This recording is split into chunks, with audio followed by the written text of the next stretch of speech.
original or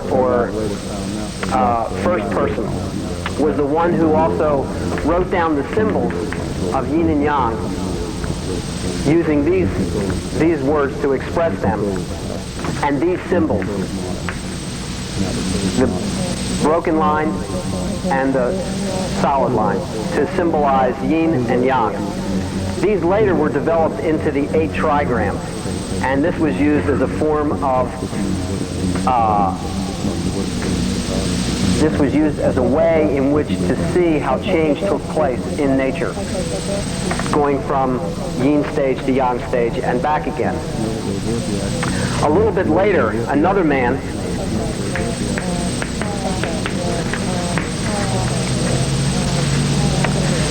Shin-No, this developed the art of agriculture and diet, eating, how to cultivate food and how to eat properly.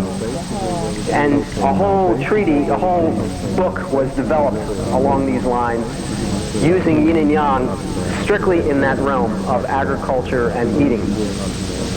And a third one,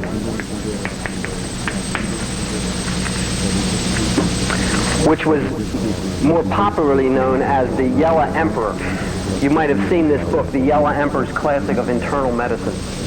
This book is considered the Bible of Oriental medicine and in healing. And it primarily was dealing with the health and maintenance for human beings. And there's a very interesting passage in there where the Yellow Emperor, the reason they called him the Yellow Emperor, in China the yellow meant the central one, the central person. So the connotation of the Yellow Emperor was in fact then the highest emperor, the supreme leader. The Yellow Emperor is talking to his doctor, who they didn't call doctor, they called sage. The doctor was so highly revered that he was a sage. And he asked his doctor, tell me why in the ancient times, and you have to remember this conversation was taking place about 3,000 years ago, and he's asking his doctor why in ancient times people would live to be 100 years of age, full of vim and vigor, and today were definitive terms. It was during this time that Confucius and Lao Tzu were living and began to develop their understanding. And it was also during this time that the Book of Changes, the I Ching, came out. And if you're familiar with the I Ching, They took the 8 trigrams, which is basically showing 8 different stages of nature, and they expanded it to 64, 8 times 8. So they had 64 different hexagrams in the I Ching, and each one of those hexagrams was showing a different stage of life, a different part of a whole process. If you really begin to study the book and get into it a little more, you realize that whether you're talking about physical phenomena, nature, human relationships, the cosmos, materialization, spiritualization, whatever particular aspect you're applying it to, the book's understanding of that process was very deep and very highly respected all throughout the Far East. Because, yeah. I just want to say, there are many questions that the Gareth Well, he's referring, like, when people want to use the book to ask it questions or to come up with answers, there were methods. One of the methods where they took yarrow sticks, which are like little twigs. They used 40 of them, and there was a method of throwing them, and it took a process. It takes not a long time, but maybe it takes a half an hour, 40 minutes to go through the whole process. Then a not a common way, but a more modern way, and they used this also ancient times, but it was a more, let's say, faster way, was using coins. And by throwing the coins, it would come up a certain number, and then it would either be one of these lines or one of those lines. What's the difference? The difference really lies in the person doing it and the kind of attitude and mind that they have in throwing it. If somebody's really thinking like, I'll go like this, throw a couple numbers down and come up with an answer that'll square my life away, I don't think it matters what they use. They're probably not going to get the real meaning that really, one can get from anything they do with a little bit more conscientious attitude. Because, the whole thing about the Book of Changes is your interpretation. If you read the Bible, if you read any of the religious scriptures, regardless of whether it's Judaism, Christianity, Buddhism, it doesn't matter. If you read any religious scriptures, it still comes down to the interpretation of the person. Someone who has deep insight can get something very profound out of one line, one passage, one paragraph, and someone with no insight can totally misconstrue what's being said and go off in a totally opposite direction. So I think that our manner in which we read or study is as important as the message that we actually get, be it from a book or a teacher or, a person. Some people feel that the longer method is the more profound method because it sets up a more meditative stage within the person doing it, since it takes longer. During this period of time, they started to write down and incorporate much of the ancient understanding. And during this period of time, a lot of the records were written down and books were being compiled on medicine, agriculture, diet, healing, philosophy, etc., all based on the understanding of yin and yang. A lot of this understanding was also being developed and spread in other countries. In Japan, one of the ways in which the Far East spread its information was the Buddhist monks from India went to China. In China, they introduced Buddhism. And at that time, they brought ancient Indian medicine to China. And while they were in China, they then learned Chinese medicine.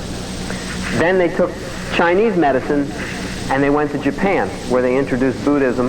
And at the same time, they introduced a lot of Chinese culture. At that time, China and Japan, of course, were aware of each other, but there wasn't a whole lot of migration or communication going back and forth. The Buddhist monks were more or less the bridge by which the various cultures started to share different types of information. Prior to that, Japan did not have any books. I don't mean that they didn't have any written books. They didn't have any what we would call great books. There was no Bible in Japan, like in the West. There was no great philosophical book. There was no great healing book, like, the Yellow Emperor's Classic. They did not compile and utilize their information in that way. More or less, Japan had three basic ways in which they were practically using in their day-to-day life. They were using diet, they were using fasting, they were using prayer. Those three methods were the main ways in which they were helping to cure and heal people. Then they started to incorporate Oriental medicine and began to also use the words yin and yang and began to apply Oriental medicine, which actually then came out to be Japanese medicine, because everything the Japanese do, no matter where it comes from, it comes out Japanese. But one of the things that they do very well is they assimilate incredibly well. So they take in, and then when it comes back out, it always has a particular Japanese flavor to it. So there was quite a unique background and understanding in the Far Eastern cultures. But one of the ways in which they went to explain yin and yang a little bit further was in the use of the 5 transformations, 5 stages of change. This is not necessarily more complicated. In fact, once you start to see the pattern, you realize that what it is giving it definition. You start to see yin and yang in a different stage. Of course, the most obvious way to see this is in the seasons, in the changing seasons. And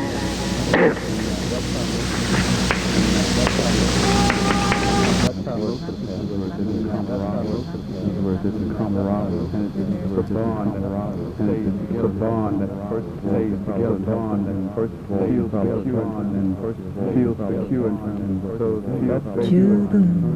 that's basically what I'm so that's basically so they still come back to use, so they still come back to use, so they still come back to need false refuge.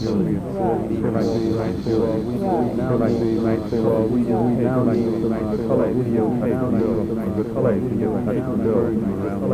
keep referring them around. I understand that.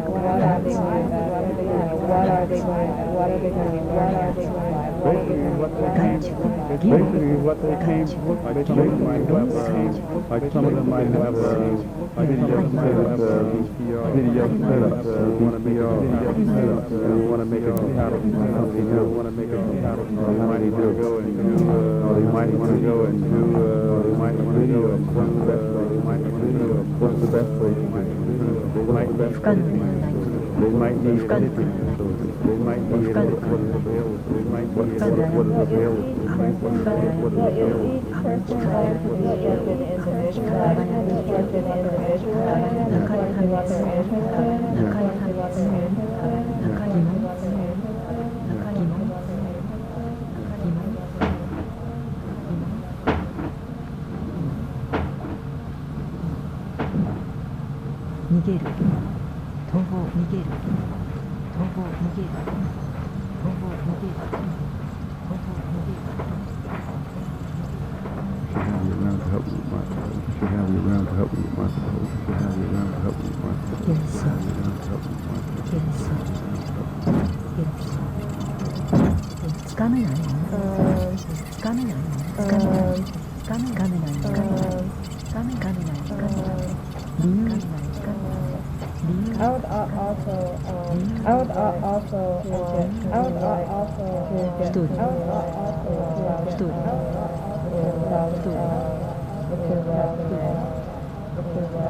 They have a special program.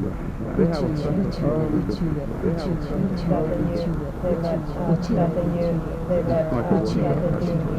like a workshop type of program. 光があるのかない光あるのかない光あるのかない光あるのかOkay, and after the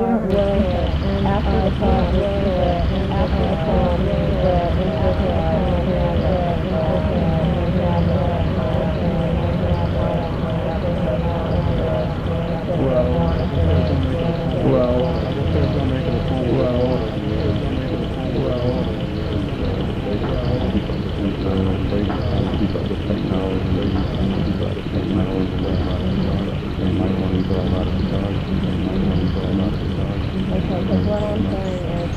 because what I'm saying is, you're not going to learn without asking your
When you're talking about a situation,